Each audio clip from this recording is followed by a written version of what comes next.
보통 보라는 것은 이 보의 개념은 기둥과 기둥을 연결하는 수평 부재인데 기초보라는 건 기초도 같이 연결해 줬다 해서 기초보 또는 땅 속에 있다 해서 우리가 지중보라는 용어를 쓰고 있습니다. 지중보. 자, 그래서 이 기초보는 일반적으로 이런 역할을 하게 됩니다. 기초보가. 자, 이 역할에 대해서는 이 주각을 이 고정 상태로 해주는 겁니다. 주각을 고정 상태로 해서 부동치마 방지 역할을 하는 것이 이 기초보의 역할 개념이 됩니다. 부동치마 방지하는 개념이 됩니다. 그래서 이 주각 개념을 2번에다가 용어 해설을 해놨습니다. 2번. 주각. 그래서 주각은 일반적으로 이 부분입니다. 자, 이 기둥이 있을 때, 기둥이 있습니다. 기둥이 있고, 자, 이 기초가 있을 때, 기둥의 응력을 기초로 전달해주는 이 부분, 맞닿는 부분. 그래서 이 부분을 우리가 주각이라고 칭합니다. 이 부분을 주각이라고 합니다. 기둥의 응력을 기초로 전달해주는 부분을 이것을 주각이란 용어를 쓰고 있습니다. 주각.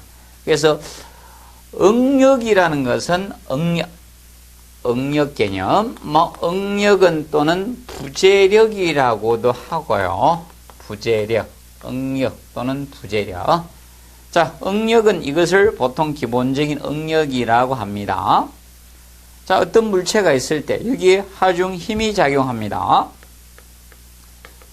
하중, 자, 힘이 작용하게 되면 그 부재 내부에서 저항하려고 하는 힘이 발생합니다. 내부에 저항하려고 하는 힘이 발생하는데, 그래서 이 내부에, 부재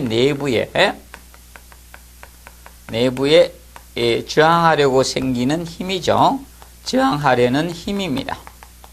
하려는 힘. 이것을 응력 또는 부재력이란 용어를 쓰게 됩니다. 부재. 그러면 상부에서 힘이 작용했습니다. 힘이 작용하면 그 부재 내부에서 기둥에서 저항한 힘이 생기는데 그걸 다시 부재력을 이 기초로 전달해주는 이 맞닿는 부분을 보통 이런 주각이라고 합니다.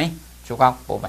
그래서 간략히 알아두시고, 그래서 이제 지중보, 기초보의 역할이 주각을 고정 상태로 해서 기초의 부동치마를 방지하는 역할을 하는 것이 보통 이 기초보, 지중보의 개념이 됩니다. 그리고 3번에 보시면 지정.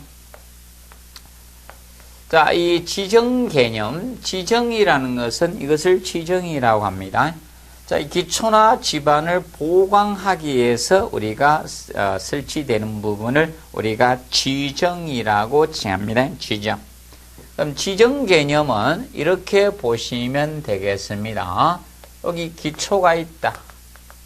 자, 기초가 있을 때 기초 부분에서 우리가 이 부분을 보통 지정이라고 칭합니다. 기초의 밑부분은 이제 보강해 주는 부분. 예를 들어서 밑에 보강을 위해서 이렇게 밑창 콘크리트를 치거나 이런 잡석을 설치하는 행위.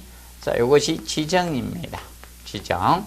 그래서 지정 부분은 보통 이 기초를 밑면을 기준으로 아래 부분을 보강해 준 게 지정 개념이 됩니다. 지정입니다.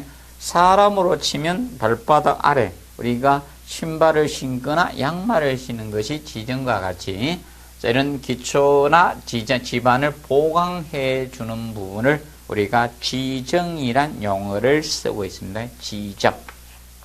그리고 4번에 보시면 이제 잡석. 이 잡석은 이것이 보통 잡석인데, 잡석 다짐인데, 잡석. 보통 잡석이라는 것은 이것을 잡석이라고 합니다. 지름 20cm 정도의 막 생긴 돌을 우리가 잡석이라고 하죠. 잡석은 막 생긴 돌이에요. 막 생긴 돌인데 약 20cm 정도의 생긴 돌. 그래서 우리가 보통 호박돌로 할 경우도 있고요. 호박돌. 그래서 이 잡석 개념은 막 생긴 돌을 잡석이라고 칭합니다.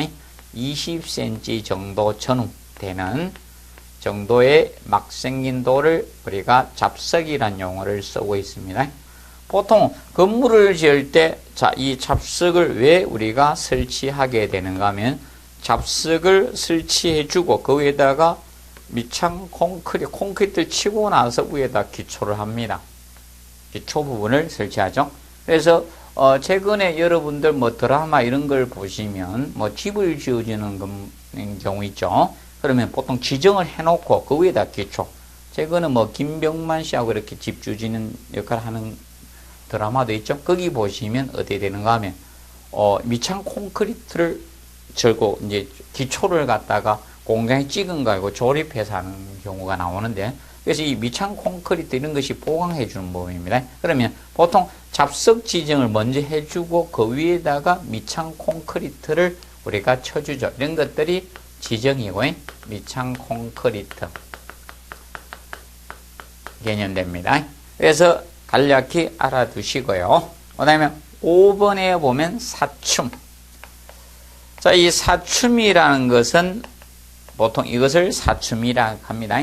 뭐 이런 일반 틈이나 또는 빈 공간 이런 것을 채우는 일을, 자, 뭐 틈이라는 갈라는 이런 것을 채우는 겁니다. 그럼 돌과 돌을 타지게 되면 사이에 공극이 발생될 것이다. 그 공간 틈 사이를 채우는 일을 우리가 사춤이란 용어를 씁니다. 사춤.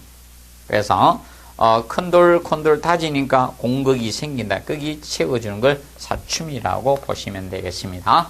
그리고 6번에 동결선. 자, 이 동결선, 보통 동결선이란 용어를 쓰는 경우도 있고 아니면 동결심도라고 쓰는 경우도 있습니다. 동결심도. 자, 겨울철에, 자, 이 땅이, 어는 땅의 최대 깊이를 우리가 동결선, 동결심도라 하죠. 겨울철에 우리가 겨울에 춥기 때문에 땅이 얼게 되면 어는 깊이를 동결선, 동결심도라고 칭합니다. 그런데 이 동결선은 각 지방마다 차이가 있습니다. 보통 우리나라의 경우는, 자, 중부 지방이 기본 90cm 전후가 돼요. 90cm 전후가 되고, 그래서 이 중부를 90cm 전후로 해서 남부는 30cm 적고요. 북부는 30cm 많으면 됩니다. 그럼 남부는 60이고 북부는 120cm 전후 정도가 됩니다. 그리고 7번에 부동치마 개념이 나오죠. 부동치마. 동일한 치마가 아니라는 거죠. 이것이 바로 부동치마요. 동일한 치마가 아니다. 부동치마입니다.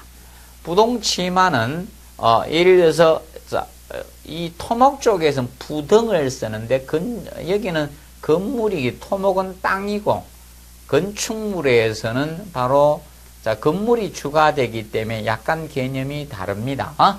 그러면 이 동일한 아니불자, 동일한 아니다, 아닌 치마죠. 그러면 치마가 한쪽에 치마가 많고 치마량이 많고 한쪽에 치마량이 적은 형태를 의미합니다. 그러면 여기에 치마량은 많으면서 여기 치마량이 적은 거, 이것을 부동치마라고 합니다. 그래서 부동치마와 관련된 부분이 기초 부분에서 시험이 많이 나올 수밖에 없습니다. 그래서 최근에 건물에 이런 공사를, 지하철 공사나 이런 걸 하다 보니까 많이 싱크홀 이런 것도 많이 생기죠. 그래서 이 부동치마의 영향입니다.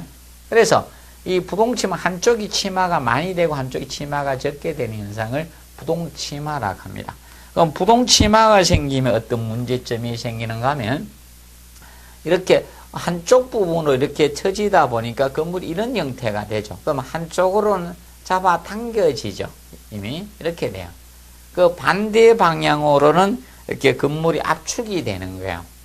힘이 반대로 이렇게 작용하다 보니까 건물에 크랙이 발생하죠. 균열이 생깁니다. 그러면 잡아 당기는 방향에 직가고 이 방향으로 크랙이 이렇게 가게 되는 거예요. 이 균열이 생겨요. 균열이, 부동치마가 생기면, 그래서 심해지면 건물이 붕괴로 가져오는 형태로 발생합니다. 그래서 이 부동치마하고 관련된 부분을